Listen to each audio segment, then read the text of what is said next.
দাম চাইবে, ঠিক আছে।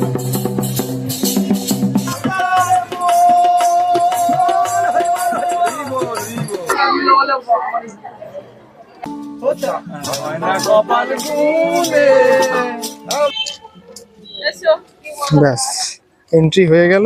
কঙ্কালী মায়ের মন্দির রয়েছে এবং মন্দিরের ঠিক ব্যাক সাইডেই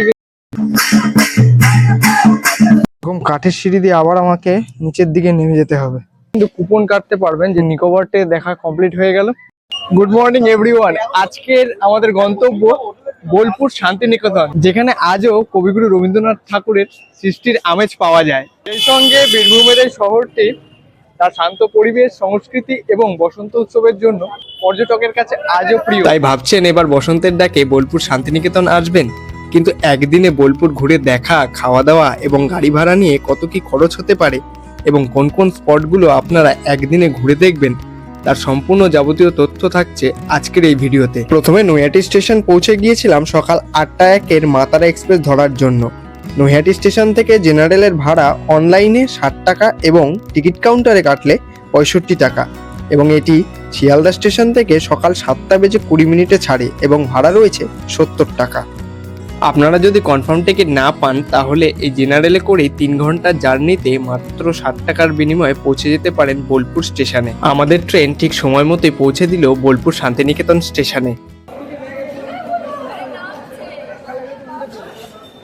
তো ঘড়ির কাঁটায় এখন সময় 10:33। গাড়ি বোলপুর স্টেশনে ঢুকেছে 10:28, কিন্তু স্টেশন থেকে বেরোতে বেরোতেই আর কি টাইমটা 5 মিনিট আর কি লেগে গেল। তো এখান থেকে আর কি আমরা টোটো বুক করব, বুক করে একেবারে সম্পূর্ণ সাইট সিনটা তোমাদের আজকে একদিনের মধ্যে আমি ঘুরিয়ে দেখাবো। বোলপুর শান্তিনিকেতন স্টেশন থেকে বেরিয়ে টোটো বুক করার আগেই একদম স্টেশনের অপোজিটে থাকা গীতাঞ্জলি রেল মিউজিয়ামটি আপনারা এক ফাঁকে ঘুরে নিতে পারেন, যার প্রবেশ মূল্য মাথাপিছু বড়দের 30 টাকা এবং 10 বছরের নিচে বাচ্চাদের 10 টাকা, এবং এর টাইম রয়েছে সকাল 9টা থেকে সন্ধ্যে 6টা পর্যন্ত। এবার সম্পূর্ণ বোলপুর শান্তিনিকেতন ঘুরে দেখার জন্য টোটো ছাড়াও স্টেশন সংলগ্ন প্রচুর প্রাইভেট কার পেয়ে যাবেন। বোলপুর স্টেশন থেকে বেরিয়ে একেবারে সামনে তোমরা বিরাট টোটো স্ট্যান্ড পেয়ে যাবে। আজকে আমাদের গ্রুপে এক দাদা রয়েছে, তার মামা রয়েছে হচ্ছে এখানকার বাসিন্দা। তো এখান থেকে তারই টোটো একেবারে আমরা বুক করে নিয়েছি। তো সে কিন্তু এখন চলে এসেছে এবং এই টোটো ধরেই কিন্তু আমরা পুরো বোলপুর আজকে তোমাদেরকে ঘুরে দেখাবো, এবং সেই সঙ্গে এটা টোটাল ভাড়া কত কি পড়বে সেটা কিন্তু আমি স্ক্রিনে দিয়ে দিচ্ছি। আমাদের আজকের ভ্রমণের প্রথম ডেস্টিনেশন হলো 51 সতীপীঠের এক অন্যতম পীঠ, অর্থাৎ মা কঙ্কালী মায়ের মন্দির, যেখানে মা সতীর কোমরের অংশটা পড়েছিল। তো সেটার ডিস্টেন্স হচ্ছে বোলপুর স্টেশন থেকে 8 কিলোমিটার, কি তার একটু বেশি। তো এখান থেকে সময় লাগবে 30 থেকে 40 মিনিট টোটোতে। আর তোমাদেরকে একটা জিনিস আমি জানিয়ে দিই, এই যে তোমরা যে টোটো ভাড়া করবে, তোমাদের আমি স্ক্রিনে নাম্বারটা দিয়ে দেবো। তো কঙ্কালীতলায় যাওয়ার পথেই একটা দোকান থেকে দাঁড়িয়ে পড়লাম। এখানে সকাল ব্রেকফাস্টটা আর কি ছেড়ে নিচ্ছি। অবশ্য বেলা হয়ে গেছে, ঘড়ি কাঁটা 11টার উপরে বাজে। তো এখানে কিন্তু কচুরি নিয়েছি, কচুরির দাম রয়েছে 6 টাকা পিস। তোমরা চাইলেও কিন্তু খেয়ে নিতে পারো। তো বোলপুর স্টেশন থেকে 30 থেকে 40 মিনিট টোটোতে জার্নি করে একেবারে কিন্তু কঙ্কালীতলা মায়ের মন্দিরের যে মূল গেট, যেটা রাস্তার মুখেই তোমাদেরকে দেখাচ্ছি, সেখান থেকে একেবারে এন্ট্রি করলাম, এবং এখান থেকে কিন্তু 2 থেকে 3 মিনিট হেঁটে একেবারে ভেতরের অংশে যেতে হচ্ছে। আপনারা যদি প্রাইভেট কার অথবা বাইক নিয়ে বোলপুর ভ্রমণে আসেন তাহলে কিন্তু কঙ্কালীতলা মন্দিরে একেবারে সামনেই রয়েছে পার্কিং জোন, সেখানে কিন্তু আপনারা গাড়ি রেখে মায়ের দর্শন করতে যেতে পারেন। মায়ের মন্দিরের দিকে যাওয়ার পথে প্রচুর ডালার দোকান কিন্তু আপনারা পেয়ে যাবেন, যেখান থেকে ডালা কালেক্ট করে আপনারা কিন্তু মায়ের পুজোটা দিতে পারেন, যেখানে ন্যূনতম দাম শুরু হচ্ছে 51 টাকা থেকে হচ্ছে ডালার দাম। মায়ের মন্দিরে প্রবেশ করার পর কিন্তু দেখতে পাচ্ছি বিরাট আর কি পুজোর লাইন কিন্তু পড়ে গিয়েছে। দেখুন, মানে হাজার হাজার দর্শনার্থী এবং ভক্তদের কিন্তু সমাবেশ ঘটেছে আজকে মায়ের মন্দিরে। জাস্ট এখন ভেতরে অংশে প্রবেশ করব এবং দেখবো যে এখানে ভিডিও করতে দেয় কিনা, দেখা যাক। কঙ্কালী মাকে তোমাদেরকে দর্শন করানোর চেষ্টা করেছিলাম, কিন্তু কপাল খারাপের জন্য 12টা আর কি বেজে গিয়েছে। তার জন্য হয়তো ভোগের কারণে দ্বার বন্ধ হয়ে গিয়েছে। এখানে কোনো রকম ক্যামেরা অ্যালাউ নয় এবং ধরা পড়লে কিন্তু জরিমানা হতে পারে। সেই ভয়ে কিন্তু আমি কোনো ফুটেজ আমি নিইনি এখানকার। এবং ব্যাক সাইডে কিন্তু ভীষণ দেখতে পাচ্ছি পুজোর লাইন এখন রয়েছে। এই যে ঠিক কঙ্কালী মায়ের মন্দির রয়েছে এবং মন্দিরের ঠিক ব্যাক সাইডেই কিন্তু বিরাট জায়গা জুড়ে এরকম মানে হাট মতো কিন্তু বসে। মানে অনেকটা বড় এরিয়া নিয়ে কিন্তু প্রচুর আর কি দোকান পেয়ে যাবেন, যেখানে বোলপুরের শিল্প এবং সংস্কৃতি, হস্তশিল্পের বিভিন্ন কিন্তু কারুকার্য, ব্যাগ এবং সাজানোর জিনিসপত্র অনেক কিছু কিন্তু এখানে থেকে আপনারা সংগ্রহ করতে পারেন।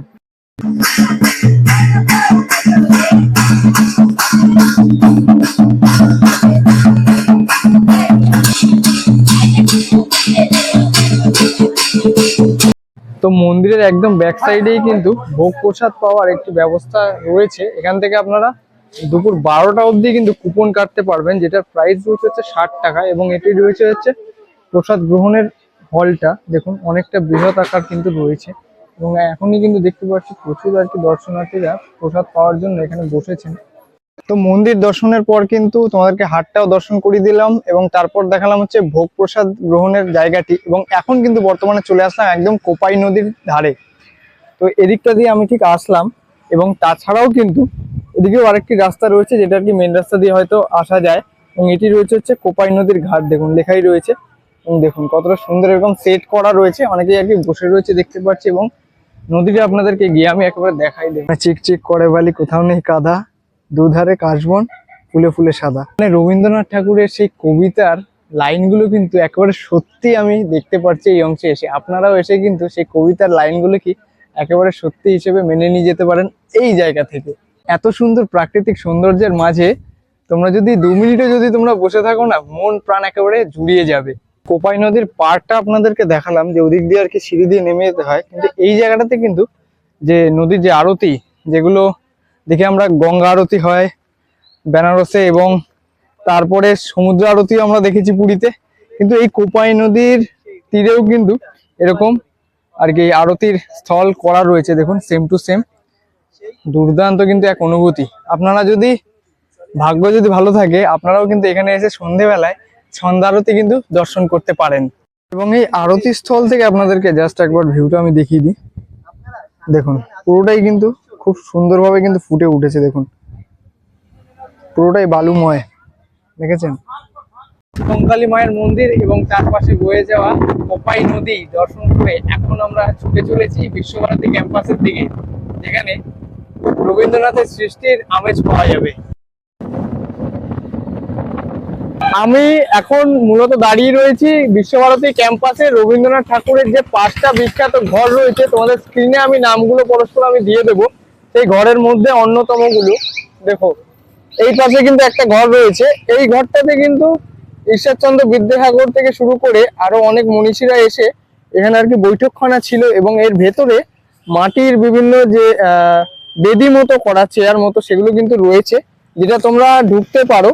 দেখো এইরকম কিন্তু পরস্পর রয়েছে পুরো জায়গাটা, যেখানে ঢুকতে গেলে টিকিট মূল্য কিন্তু পড়বে 70 টাকা। এবং এখানে কিন্তু কোনো রকম ক্যামেরা, মোবাইল এবং কোনো রকম গ্যাজেট কিন্তু এখানে অ্যালাউ করবে না। আগে থেকেই তোমাদেরকে জমা দিয়ে তারপর কিন্তু প্রবেশ করতে হবে। তার জন্য তোমাদেরকে একেবারে আমি বাইরের অংশ থেকে দেখিয়ে দিলাম এক ঝলক। এবং বিশ্বভারতী ক্যাম্পাসের গেটটা কিন্তু রয়েছে ঠিক এই বরাবর, এই সামনের দিকটাতে, সেটাও তোমাদেরকে আমি একেবারে দেখিয়ে দেবো। কিন্তু বাইরে থেকে এই জায়গাটা যে ইতিহাস, সেটা তোমাদেরকে আমি দেখিয়ে দিলাম আর কি। একদম চলে আসলাম বিশ্বভারতী ক্যাম্পাসের মূল গেটের একদম সামনেটাতে। জাস্ট দেখুন এই দিক থেকে আমি আসলাম, এটাই হলো বিশ্বভারতী ক্যাম্পাসের মূল গেট। আর এখান থেকে আপনারা কিন্তু গাইড এখান থেকে আপনারা পেয়ে যাবেন এবং গাইডকে নিয়ে সম্পূর্ণ বিষয়গুলো কিন্তু খুব সুন্দরভাবে আর কি জানতে পারবেন।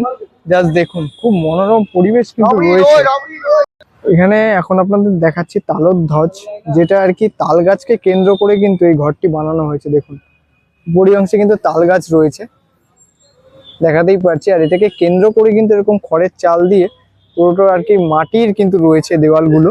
এবং পুরো যে কাহিনী এটার, সেটা কিন্তু এই অংশে লেখা রয়েছে, খোদাই করা। আপনারা চাইলে পজ করে দেখে নিতে পারেন, ইংলিশ বাংলা সবেতেই কিন্তু লেখা রয়েছে।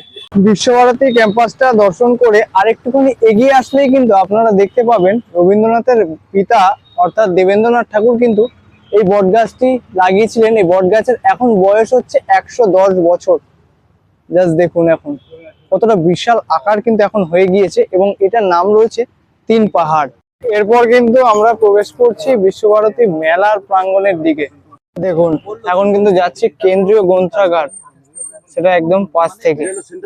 দেখুন বিশ্বভারতী ভর্তি সমন্বয় কক্ষ কিন্তু এটি রয়েছে। এরকম পরস্পর কিন্তু আমরা দেখতে দেখতে চলেছি। দেখুন এই মাঠেই কিন্তু সেই পৌষ মেলা হতো, বিশ্বভারতীর যে পৌষ মেলা, সেটা এখন আর কি এই মাঠে হয় না, অন্য জায়গায় হয়। বাট এটাই কিন্তু আগে এই মাঠেই কিন্তু করা হতো। একদম পৌষ মেলা মাঠের অপোজিটেই কিন্তু রয়েছে বয়েজ হোস্টেল, যারা আর কি থেকে এখানে পড়াশোনা করে তাদের জন্য কিন্তু এই হোস্টেলটা রয়েছে। দেখুন ছাত্র নিবাস রয়েছে, আর এটা কিন্তু রয়েছে বাবা মাদের, মানে যাদের গার্জিয়ান রয়েছে তাদের থাকার জন্য গেস্ট হাউস রয়েছে এটা। এখন যাচ্ছি পদ্মা ভবনা কমপ্লেক্স, তার পাশ থেকে আমরা যে বলি মানে হায়ার সেকেন্ডারি কমপ্লিটের পর যে বলি কলেজে ভর্তি হয়, এখানে কিন্তু সেটা বলা হয় ডিপার্টমেন্ট। এই ডিপার্টমেন্টের পাশ দিয়ে কিন্তু এখন আমরা চলেছি। লেখা ছিল ওখানে হিস্ট্রি সাবজেক্ট লেখা ছিল, হয়তো ওখানে হিস্ট্রির জন্য। এবার যাচ্ছি বিদ্যা ভবনের একদম পাশ থেকে, দেখুন। আর এটা রয়েছে দেখুন জাপানি বিভাগ। বিশ্বভারতী ক্যাম্পাসটা দেখার পর আমরা বিভিন্ন আর কি ভবনগুলো দেখছি বিভিন্ন অলিগলি দিয়ে, এবং গলিতে কিন্তু দেখতে পাচ্ছি পিছনে দেখতে পাচ্ছেন যে কাগজ ফুল আমরা বলি আমাদের চলতি ভাষায়, এটার কি নাম রয়েছে সেটা আমি জানি না, কিন্তু খুবই কিন্তু সুন্দর লাগছে। আর এটাতে কিন্তু বোঝা যাচ্ছে যে বসন্ত উৎসব এসে গিয়েছে, সঙ্গে কিন্তু খুবই সুন্দর স্মৃতি জড়িত মুহূর্তগুলো আপনারা ফটো হিসেবে ক্যাপচার করে নিয়ে যেতে পারেন। আমরা এখন চলে এসেছি একদম বাংলাদেশ ভবন। দেখুন এখানে কিন্তু হোর্ডিং এ লেখা রয়েছে, আর এই যে পুরো ভবনটি রয়েছে এটা রয়েছে হচ্ছে মেন গেট। এই বাংলাদেশ ভবনের একটি ইতিহাস হচ্ছে শেখ হাসিনা প্রধানমন্ত্রী বাংলাদেশে, তিনি কিন্তু এই ভবনটি নির্মাণের জন্য সম্পূর্ণ খরচা ব্যয় করেছেন, এবং এই অংশে কিন্তু সমস্ত বাংলাদেশের ছাত্রীরাই এখানে আর কি থাকে। আমি ঘুরতে ঘুরতে বর্তমানে একেবারে চলে আসলাম বিগত বছরগুলিতে যেখানে দোল উৎসব পালন করা হতো, মানে শান্তিনিকেতনের বসন্ত উৎসব। এখন তো বর্তমানে সেটা আর কি ব্যান্ড হয়ে গিয়েছে, শুধুমাত্র ক্যাম্পাসের ছাত্রছাত্রীরা ছাড়া আর কি ক্যাম্পাসের মধ্যেই এখন উদযাপন করা হয় দোল উৎসব। তাছাড়া বাইরের লোক যেরকম আগে এন্ট্রি করতে পারতো বা সেই আনন্দটা উপভোগ করতে পারতো একসঙ্গে, সেই ব্যাপারটা কিন্তু এখন পুরোপুরি ভাবে নিষিদ্ধ হয়ে গিয়েছে। তা সত্ত্বেও তোমাদেরকে যে জায়গাটিতে আর কি হতো এত বছর ধরে, সেই জায়গাটি তোমাদেরকে একবার আমি ঘুরিয়ে দেখিয়ে দিই। দেখো এটাই কিন্তু সেই দোল উৎসবের মাঠ, কতটা বৃহৎ এরিয়া নিয়ে কিন্তু রয়েছে এই মাঠটি। পুরো জায়গাটি জুড়েই কিন্তু দোল উৎসব অর্থাৎ বসন্ত উৎসবের বিভিন্ন আড়ম্বরগুলো করা হতো। এর আগে কারা কারা তোমরা বসন্ত উৎসবে এই মাঠে আর কি উদযাপন করেছো সেটা কিন্তু কমেন্ট বক্সে অবশ্যই জানিও। আর যারা যারা এই ভিডিওর মাধ্যমে দেখছো তারাও কিন্তু জানিয়ে দিও, কারণ এটার কিন্তু এক আলাদাই অভিজ্ঞতা রয়েছে। চলে আসলাম বিশ্বভারতী সঙ্গীত ভবনে, আর এই জায়গাটি কিন্তু খুবই মনোরম পরিবেশ রয়েছে দেখতে পাচ্ছি, এবং তার পাশাপাশি কিন্তু অনেক ভাস্কর্য এখানে আমি দেখতে পারছি, তোমাদেরকে আমি দেখাচ্ছি। দেখো এরকম একটি ভাস্কর্য কিন্তু এই অংশে কিন্তু দেখতে পাচ্ছি, এটা হচ্ছে রামশঙ্কর কিঙ্করের সেই আর কি মাটির ডেলা ছুঁড়ে ছুঁড়ে কিন্তু এই ভাস্কর্যটি বানানো। বর্তমানে হাঁটতে হাঁটতে একদম চলে আসলাম কলা ভবনের একদম সামনে। দেখুন হেরিটেজ কমপ্লেক্স লেখা রয়েছে, এবং সেই সঙ্গে কিন্তু প্রচুর এখানে ভাস্কর্য দেখতে পাচ্ছি। এই পুরো জায়গাটি জুড়ে কিন্তু রয়েছে বিশ্বভারতীর কলা ভবন, যেখানে কিন্তু এন্ট্রি করা নিষিদ্ধ রয়েছে। আমি তোমাদের একেবারে বাইরের অংশ থেকে দেখিয়ে দিচ্ছি পুরো ভিউটা। আমি এখন বর্তমানে রয়েছে নোবেলজয়ী অমরত্ব সেনের বাড়ির একদম সামনে। দেখুন এই অংশে লেখা রয়েছে এটি সেন, আর এটা কিন্তু রয়েছে বাড়ি। একদম জুম করে তোমাদেরকে আমি দেখিয়ে দিই, কিছুটা আর কি বাংলো বাড়ির আদলে পুরো বাড়িটা আর কি সাজানো, এবং অনেকটি জায়গা জুড়ে কিন্তু রয়েছে।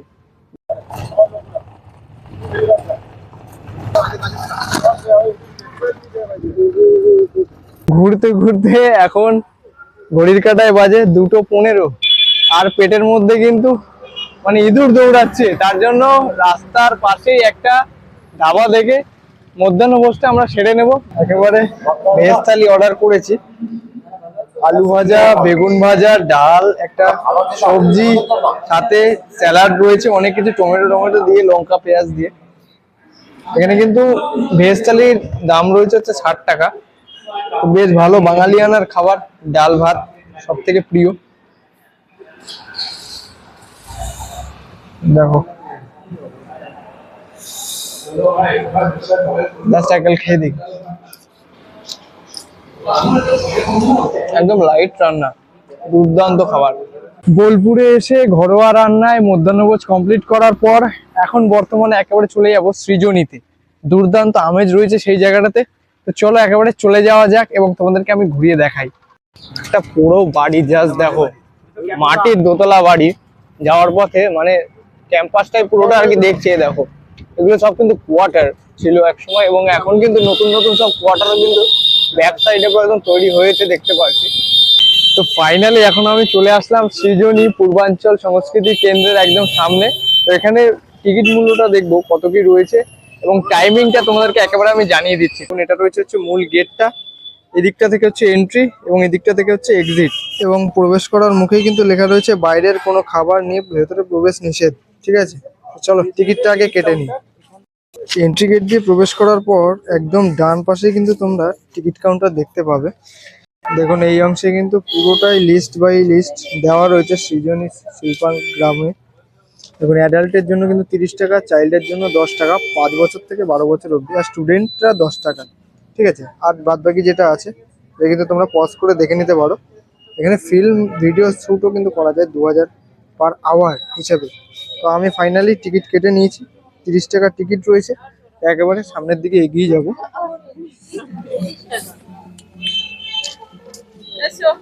ব্যাস এন্ট্রি হয়ে গেল। এবার আস্তে আস্তে পুরোটা তোমাদেরকে আমি ঘুরিয়ে দেখাচ্ছি। জাস্ট দেখো, পূর্বাঞ্চলীয় লোক মহোৎসব 2025-এর এটা ব্যানারটি। দেখুন অসাধারণ কিন্তু গেটটি করা হয়েছে, দুর্দান্ত লাগছে। এবং ধীরে ধীরে আমরা প্রবেশ করছি এবং দুর্দান্ত কিন্তু একটি অ্যাম্বিয়েন্স ক্রিয়েট হচ্ছে এই জায়গাটাতে। দেখুন যে আঁকাগুলো বিভিন্ন শিল্প অনুপাতে দুর্দান্ত কিন্তু লাগছে। এই পাশেও কিন্তু দেখাতে পারছি।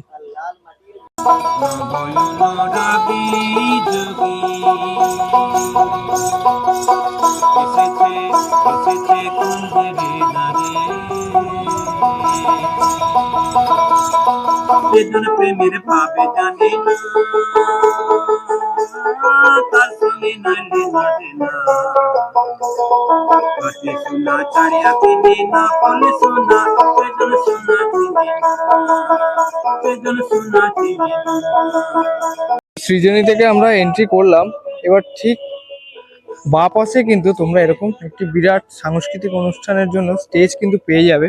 এখানে তোমাদেরকে দেখালাম যেখানে একজন বাউল গান করছে এবং সেই সঙ্গে জায়গাটি তোমাদেরকে দেখিয়ে দিই। দেখো দুপাশে এরকম চেয়ার পাতা রয়েছে।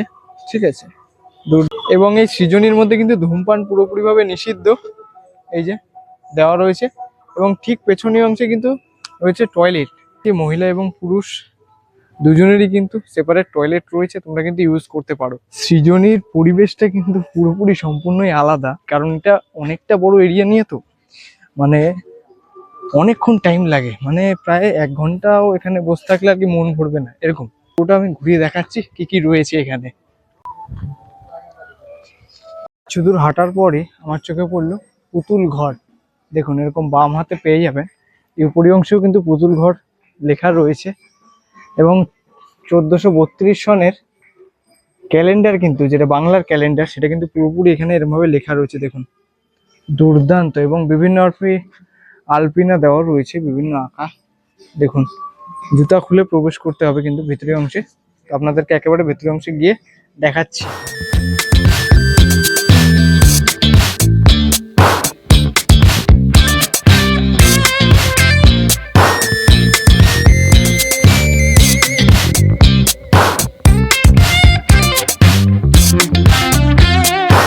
আমি এখন এমন জায়গাতে রয়েছি যেখানে আমাদের ভারতবর্ষের প্রতিটি রাজ্যের শিল্প সংস্কৃতিকে খুব সুন্দরভাবে তুলে ধরা হয়েছে।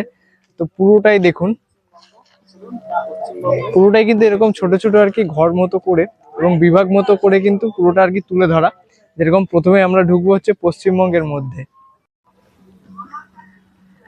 প্রথমে আমরা বাংলার সংস্কৃতিতে ঢুকবো। দেখো এখানে কিন্তু বাংলা, বাঙ্গাল, বেঙ্গল, অনুভূতিটা কিন্তু দুর্দান্ত। জাস্ট দেখুন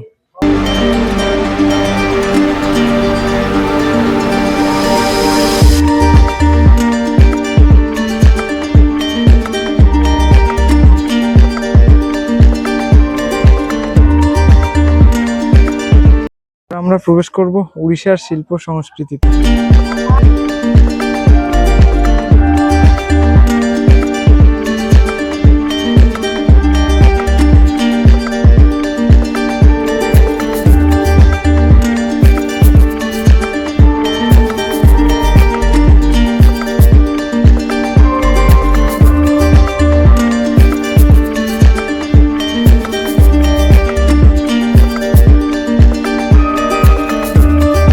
এবার আমরা প্রবেশ করব সিকিমের শিল্পকলা সংস্কৃতিতে, যেটা দেখুন একদম বাইরের অংশেই কিন্তু রয়েছে। রেড ড্রাগন আমরা বলি, কিন্তু এখানে দেখতে পাচ্ছি বিভিন্ন রকম কালারিং কিন্তু রয়েছে, দেখুন দুর্দান্ত। এবার সিকিমের মধ্যে প্রবেশ করছি আস্তে আস্তে। সব জায়গাতেই আর কি জুতো খুলে ঢুকতে হচ্ছে, এরকম ডিজাইন কিছুটা এরকম রয়েছে। এবং চলুন ভেতরের অংশে প্রবেশ করি।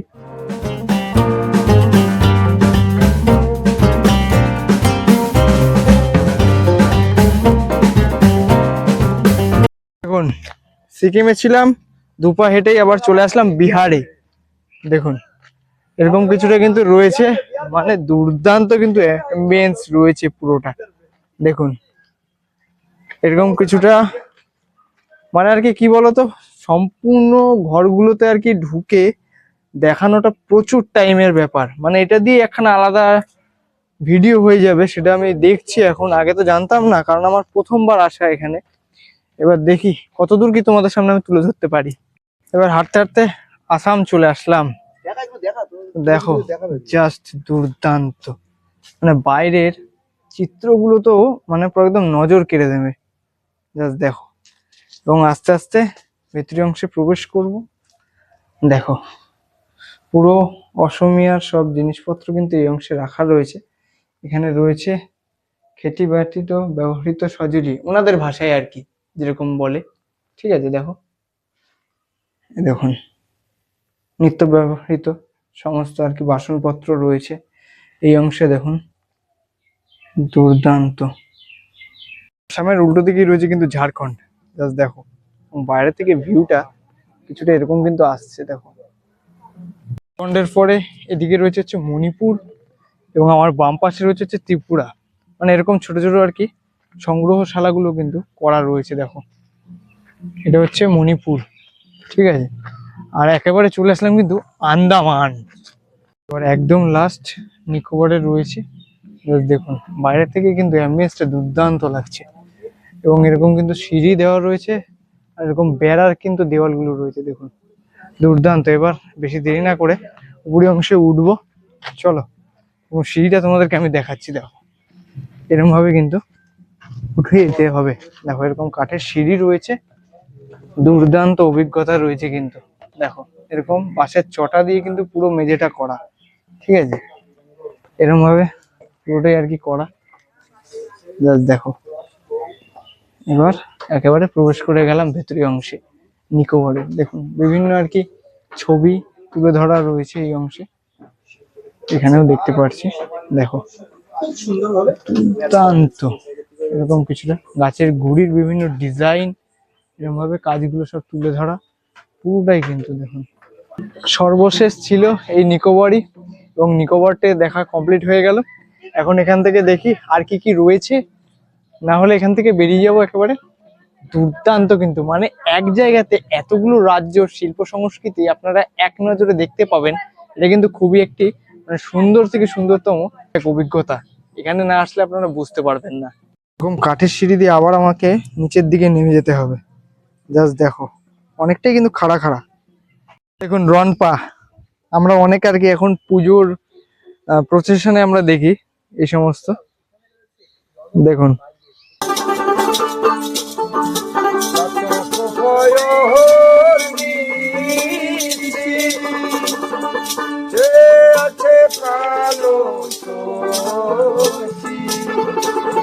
আমি হব বলে চরণ দাসী, হব বলে চরণ দাসী।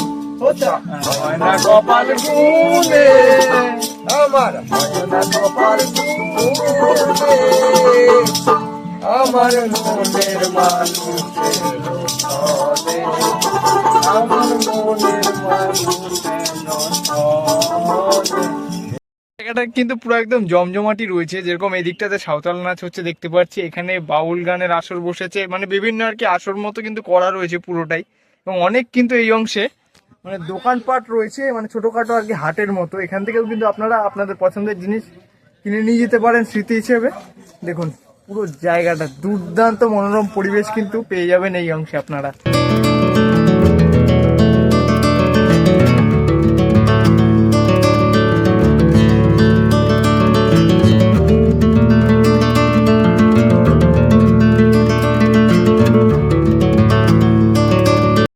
তো একেবারে কিন্তু সোনাঝুরি ঘাটে আমরা চলে আসলাম, দেখতে পাচ্ছি কিন্তু রাস্তা ধরেই হাট কিন্তু শুরু হয়ে গিয়েছে। আর বিভিন্ন মানে গাড়ি ঘোড়ার আর কি চল এখানে রয়েছে, প্রচুর গাড়ি ঘোড়া। এবং আজকে শনিবার দিনই কিন্তু জমজমাটিটা বেশি থাকে সপ্তাহে, প্রতিদিনই আর কি বসে, কিন্তু শনিবার দিন এবং রবিবার দিন মানে উইকেন্ডে বেশি ভিড় এবং দোকানপাটটাও বেশি থাকে। এটা হচ্ছে সোনাঝুরি হাটের প্রবেশের রাস্তা। জাস্ট দেখো আজকের ক্রাউডটা, দেখুন আস্তে আস্তে কিন্তু প্রবেশ করছি আর ভিড়টা জাস্ট দেখুন, মানে দেখার মতো ভিড়।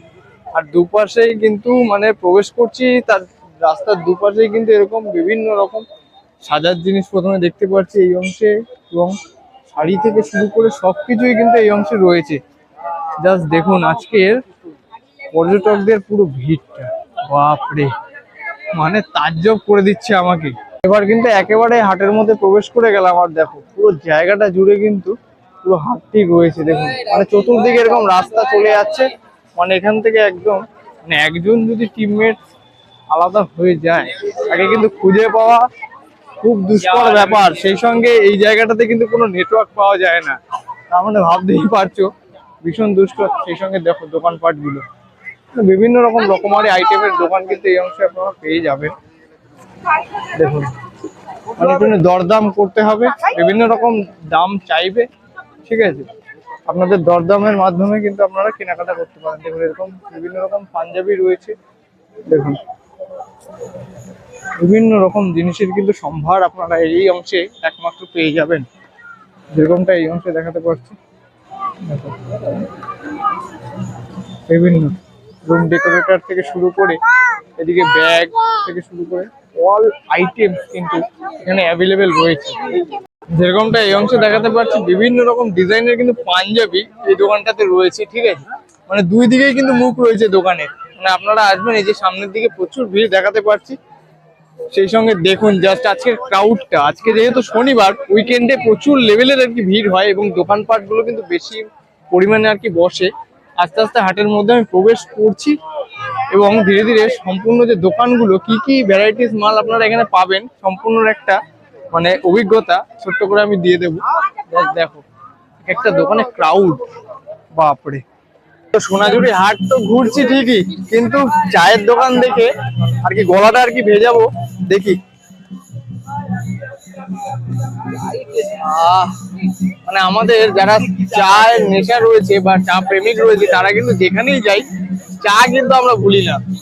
আর এখানে কিন্তু 10 টাকা কাপ রয়েছে এরকম।